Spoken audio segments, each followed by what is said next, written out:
Hello there, my name is Mtsawashi Mbaiwa. I'm a lecturer in the Management, Accounting and Finance Department, and today I'm going to be taking you through the revision videos for the mid-year exams. I'm specifically going to cover the CTA 1 paper, specifically Required A.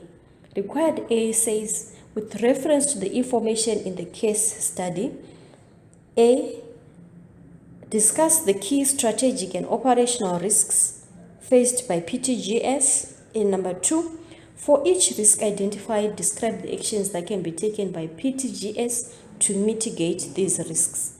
Ignore the information in respect of the acquisition of BHC and the investment in the new sachet packaging line. So these have been scoped out. So I'm now left with any other area that was included in the case study. Communication skills, that is the presentation and layout, is 2 marks, giving us a grand total of 18 marks. So we first of all want to discuss the interpretation of the required. What were students expected to have done when they were attempting this question or when they were answering this question? So the interpretation of required is students were expected to apply the enterprise risk management framework in discussing these strategic and operational risks.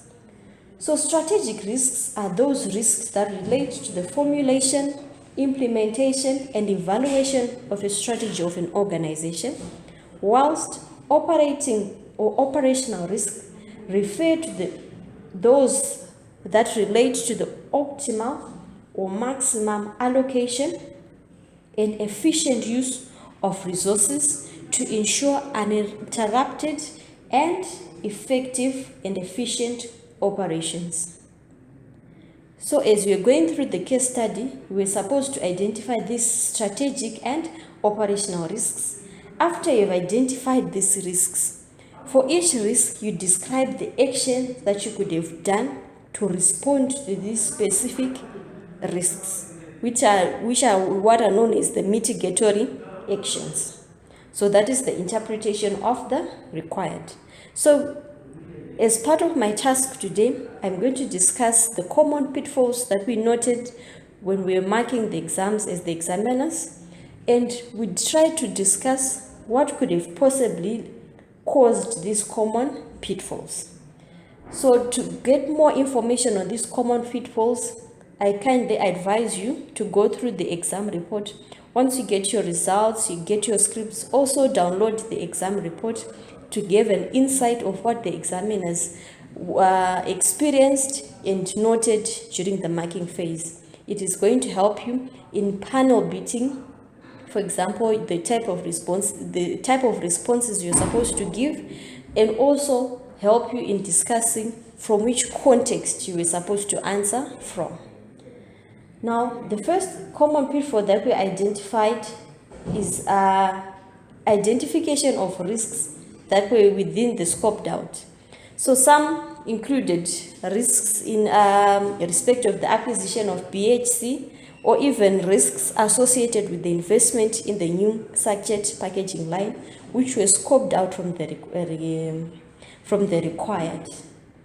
Other risks or common pitfalls that we noted were the incorrect classification of these risks. Remember, you're supposed to classify between strategic and operational risks faced by PTGS.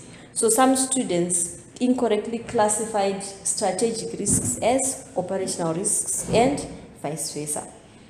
Number 3, some of the common risks or the common pitfalls was poor presentation of work. So to present such work, ideally presenting the work in a tabular formula or in a tabular manner was the most presentable manner to present the information. But for some students, they didn't present it in a tabular format, and we struggled to match these risks and the mitigatory actions. So you find you have formulated or you have identified a very good risk, but in terms of the mitigatory action, we couldn't link it back to the risk that you have identified, and you lost possible marks from there. And this one, I think, is a repetition from the test 1 exams as well, referring to general risks rather than risks that were triggered in the scenario. So you find PTGS was in the pharmaceutical environment.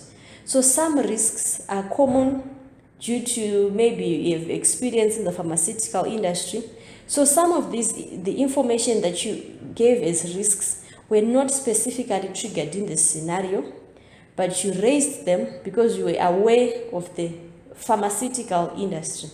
It's not a bad thing to demonstrate that you're aware of the pharmaceutical industry, but the scenario or the case study that you were given gave you enough information, and you were supposed to generate your risks from the case study. So in line with that, the marks for general marks that were not general risks that were not triggered in the scenario were limited to 2 marks. Another common error that we saw was poor grammar or poor English.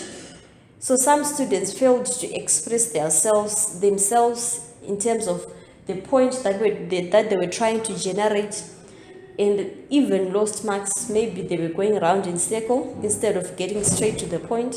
That also resulted in loss of marks, as well as the use of shorthand. You are discouraged to use your shorthand when you are describing these, when you are writing your exams. So since these are some of the common risks, the common pitfalls that we noted, we also went down to analyze or to try and explain what could have caused some of these common errors. So some of these errors could have been caused by possible regurgitation of risks from a similar scenario or required that were not triggered. So maybe a day before the exam, you went through a similar scenario. Maybe you came across a pharmaceutical company or a pharmaceutical industry.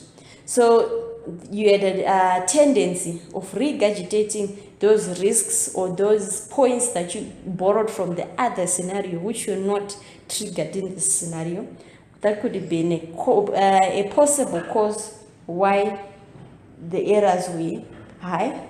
Another possible reason of the pitfalls would be lack of understanding of what operational risks and what strategic risks are.